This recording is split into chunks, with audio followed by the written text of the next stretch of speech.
Hey, you're right, guys. Much Joe here, and today we are watching and reacting to. I don't really know what this is, but this is a special episode for Euphoria. I think it's just a special. They made it very clear that this is not the first episode to season two, but they're going to do a two-parter. I think they're both about Rue. I think they're just both about Rue. That they've obviously filmed in. I don't want to say secret because we know we've been filmed. They've been filming season two. But I guess we didn't know we were going to get these two just to keep us going because it has been a while since season one. Obviously, I did react to every episode, and I got to it very late. I got to it, I think, just as the finale had aired. Is when I started doing videos on it. So I was a little bit late to it, but I loved it. I think it still is one of the best shows that I've reacted to. Like I loved pretty much all the characters. I think every episode was at least great. So I'm curious what this is going to be about. I'm not expecting like huge developments in the story or anything like that because again, they've made it clear that this isn't season two. But I'm just curious. I'm curious what it is more than anything. I'm excited to see Zendaya, Emmy winner Zendaya, kind of playing the character as Rue again. So I'm just checking now, and the first episode of season one aired on the 16th of June 2019. So it's been over a year since we've had anything. I think it's known that everyone adored this show. Like people have just been waiting and waiting. It is HBO. I want them to take their time. It's not like I need a season this year. It would be nice, but you do want them to kind of take their time with it.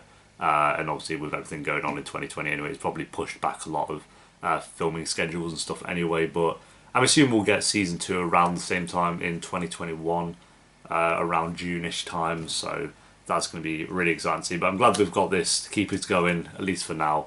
So yeah, the special episode, part one, Rue. It's titled "Trouble Don't Last Always." So the thing I'm curious about is this going to be set after the finale? Because obviously in the finale it was kind of hinted at, even though it obviously wasn't that something bad had happened to Rue.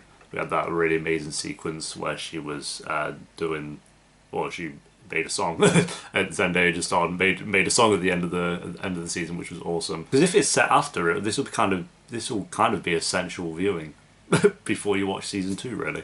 So I don't think it will be, but yeah, let's find out, guys. So if you enjoy, remember to leave a like, and I will be doing the uncut reaction on Patreon, which will be going up on the same day as well. Probably be a couple of hours after it's up on YouTube, but if you want access to that, then Patreon will be in the description, as well as the charity for the month, which will be in the pinned comment.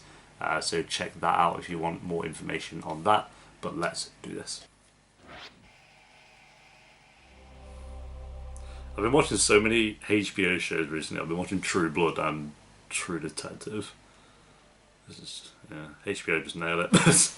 Oh, wait, don't kiss me. I just woke up. No, it doesn't matter. Oh, fuck, wait, my presentation. Wait, what time is it? You're good, you're good. Oh, I've missed these characters, dude. Even the music I've just missed. Just everything, really. Hey, the jumper's back. Weren't they selling that, like, Rue's actual hoodie or something? Coleman. I feel like I've found this amazing balance where I'm like happy and healthy and I'm not like looking to anybody else for that happiness,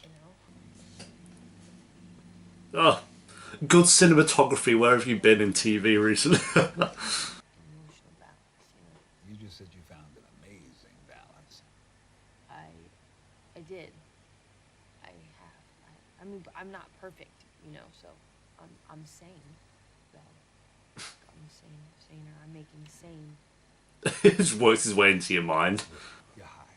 My point is, it's not gonna last. Yeah, well, neither do my moods when I'm Okay, well, I'm not saying Facts. you're a paragon of mental health. You've got your issues, and you're gonna be struggling with those issues for the rest of your life. That's a fact. If I say some dark shit, you're not gonna report me to the state or something. Rue, I'm not a guidance counselor. I'm just a crackhead who's trying to do a little good on this earth before I die. I love him. Did he get nominated for that? I don't think he did. No, you can say sobriety is my greatest weapon.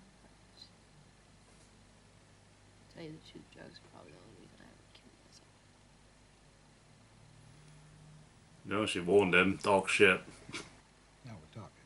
Uh, Now you're being real. Now you're being honest. Because this whole bullshit about being a functioning drug addict, about finding balance, that ain't true. That's a lie. It's not a lie. It's a lie whether you know it or not, but more importantly, I don't give a fuck to hear it. I've lived a whole motherfucking life to get to this diner to sit across from your arrogant ass. So if you are whatever, man. You're 17, running around trying to bullshit everybody into thinking you're hard. You don't give a fuck when the reality you give so much of a fuck you can't even bear to be alive. So guess what? New rule. No more wasting my motherfucking time. You want to use, but the least you can do is be honest. Own that shit, bro. Okay.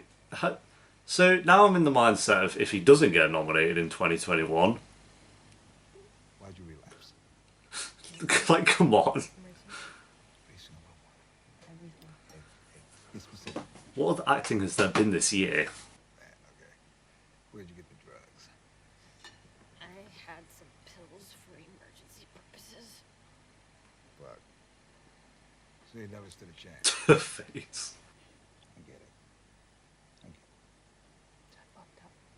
No. Oh, you're a piece of shit, huh? Yeah, you're a piece of shit, you're a piece of shit. Alright, but here's the silver lining. You're not a drug addict because you're a piece of shit. You're a piece of shit because you're a drug addict. You follow?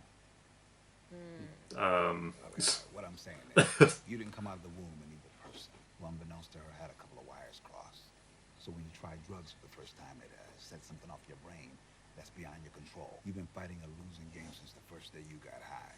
So you could destroy your life, you could fuck your little sister's head up, you could abuse and torture and take for granted your mama and sit here and look me in the eye and say as calm as can be, as cool as a cucumber, I'm gonna keep using drugs.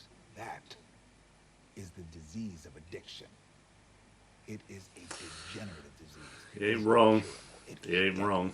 And it's no different than cancer. But the hardest part of having the disease of addiction, aside from having the disease, is that no one in the world sees it as a disease.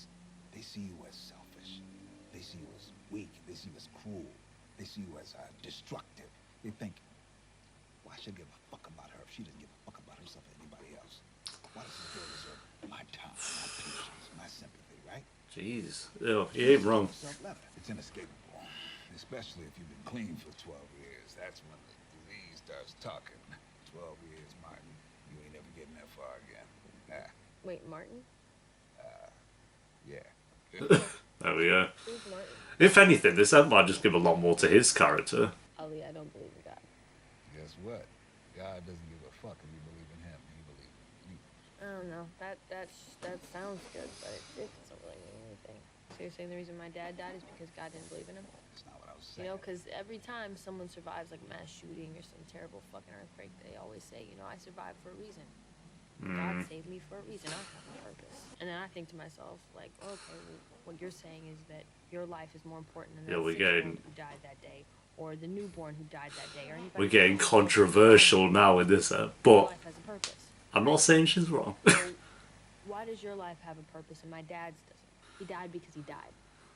That's it. The same stupid reason I came out of the womb with a couple wires crossed. Right? Just fucking luck. You said it. That's it. I mean, she's actually there a little bit. What can you say in that moment? Why is one person's purpose greater than another's? Why are some people struck down while others live? Why are you, Rue Bennett, sitting here when other 17-year-olds who are better, who are kinder, who are more respectful than you, aren't sitting here? I don't know. They're going in this conversation. I went down to buy me a new pair of kicks at the Nike store the other day, and I look up on the wall, and I see in 20-foot letters these words, "Our people matter." And I thought, man, this feels good. Here I am in my favorite shoe stores out here saying, I know you lived a long life, and I know that life ain't always been easy, but here you are at 54 years old, my brother, and I want to say I love you. 54 was good. Man, this feels good. Thank you, Nike. And I pick up a pair of these sneakers and I look at the price tag and it says $139.99. I thought Nike loved me, appreciated me in my life. What happened here? Fuck you, Nike. Oh, well, that changed. I don't give a fuck about anything or anyone. Chinese Muslims are sewing these Kaepernick sneakers for 7 cents an hour, and you telling me my black ass matters? Give me a fucking break. Calling out Nike. If rap music wasn't mainstream, if Nirvana was still the most popular band in America, they'd be out here saying depression matters because that's what will move sneakers. Shit. These advertisers, they're too good. You think you out here fighting a revolution and Bank of America's on your side? Give me a fucking break. He's going. He's just touching on everything. You know, someone at Nike works at Nike and is watching this app. Like, I don't underestimate anyone. dude, Stranger things have happened. feel like she needs him in her life a lot more than she probably thinks. Because we didn't get many scenes of him in season 1. I think we had like maybe 2 or 3. Just look at the lighting, the cinematography. Oh, dude, that was mad. How long was that? That was like, what, 20-ish mins? Of just them two talking. And I feel like we're gonna... Me and 20 years. I feel like we're gonna have another 20 mins of them two talking, probably. Oh, hey. Ah, I didn't know you were gonna pick up. Is he calling his daughters? It's Christmas. Oh, I love him. This app's actually put him up in my character rankings, to be fair. One of them old movies. Wonderful Life. It's a wonderful life. Merry Christmas, Imani. I like that because it kind of takes him away, like having his own part, being like, he still has his own problems in life. Like, he doesn't seem to be that close to his daughters and stuff. Because up to this point, we've only seen him through Rue, I think. But, yeah. Good scene. You want to know if I was interested in dating or if I was interested in getting clean. Because the answer is yes to both of those questions. But I had to not be in a relationship so that I could focus on my sobriety. Because that's what I wanted, and I didn't have enough energy for both of those. Fair I enough. wanted to get clean. So it's a case of letting go of Jules for a bit. It's funny when I think about it. I still blame Jules for all this shit. Why? Blame Jules, jeez. Cause I was clean, and I was like gonna stay clean.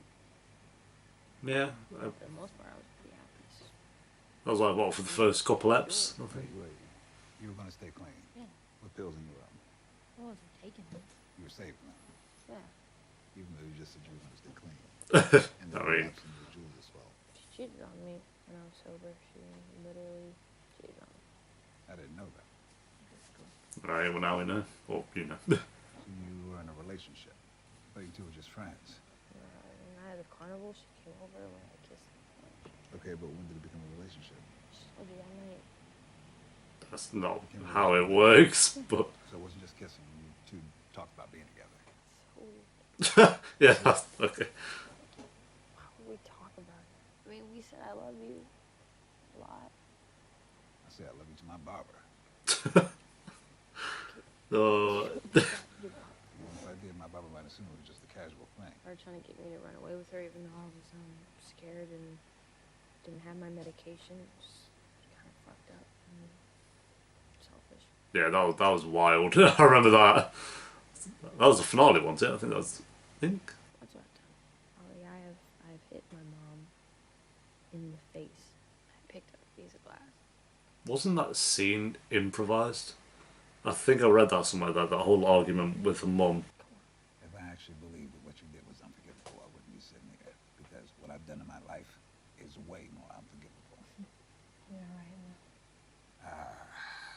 Oh, we're actually going to learn. Say it again. You're playing pool with Minnesota Fats. Maybe if I was some random ass classmate of yours with no life experience and I heard that you picked up a piece of glass and threatened your mama, I'd be like, ooh, that's unforgivable. Forgiveness is the key to change. We're too busy running around judging everybody's intentions and motivations as if we have some insight into the human soul. You know, you did this, so that must mean you're that. Just give me a break. I picked up a piece of glass, pointed it at my mom, and I told her I was gonna kill her. Right? It's fucking terrible. Look deeper. I am. No, you're not. Look deeper. I mean, that sounds like a tad like fucked up fucking movie.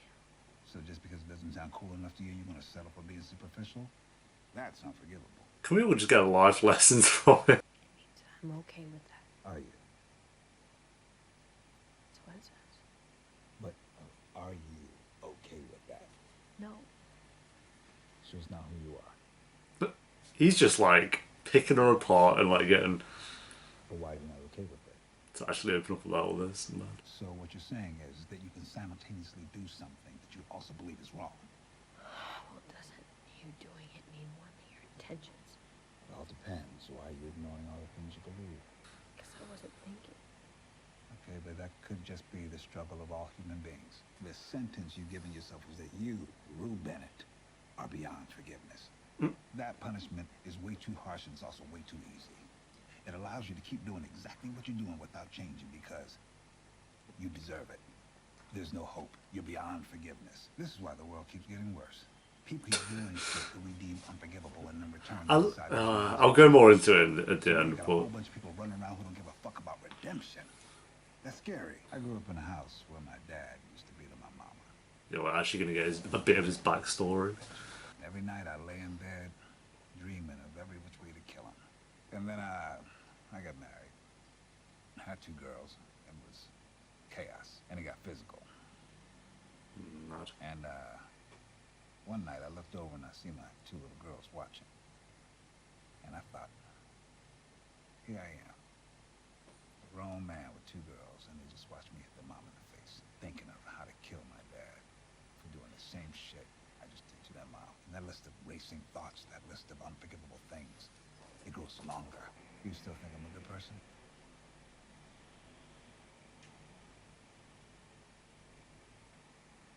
Yeah. Yep. Thought of maybe being a good person is what keeps me trying to be a good person. Although, some people might disagree with me. My youngest daughter, for one. What's her name? Dude. Marie. I just don't plan on being here that long.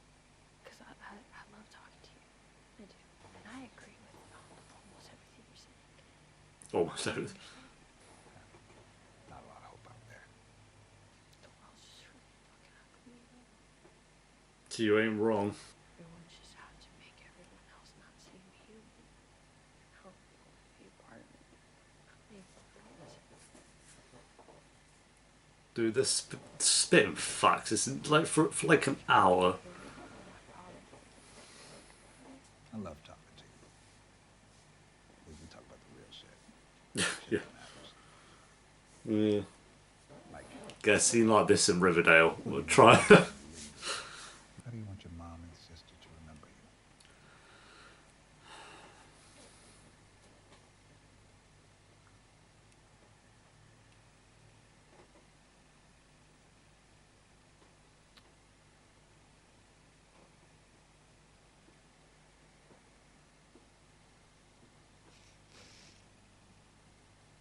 Dude.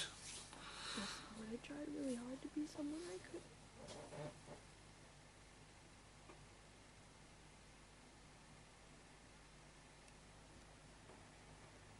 Oh. Fuck's sake. I got faith. What?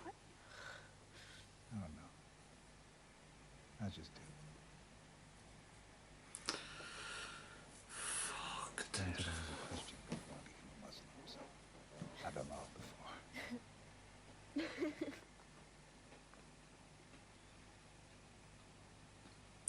Dude. That's why she got. Why she got Ennis. Oh god, that almost got me. Fuck. Oh, is that it?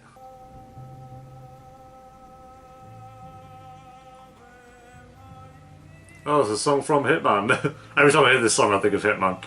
I don't know if song's the right word. It's more than a song. I don't know what you'd say.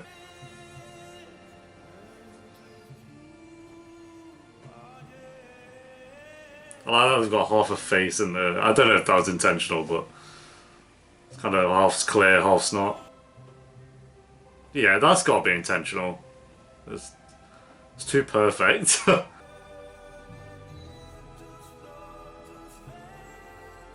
It's kind of like half of her face. She looks kind of old.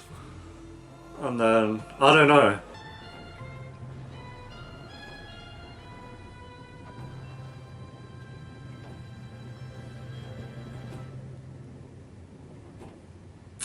What a zoom in. Oh, fuck, dude. Oh. Directed by Sam Levinson. Created by Sam Levinson. Sam Levinson. I would listen to credits, but it's another minute. I can just say this episode is actually going to be on my mind for a while. The next few days, I'm just going to be thinking of this episode. It's made me want to re-watch the first season before season. I planned on doing that anyway.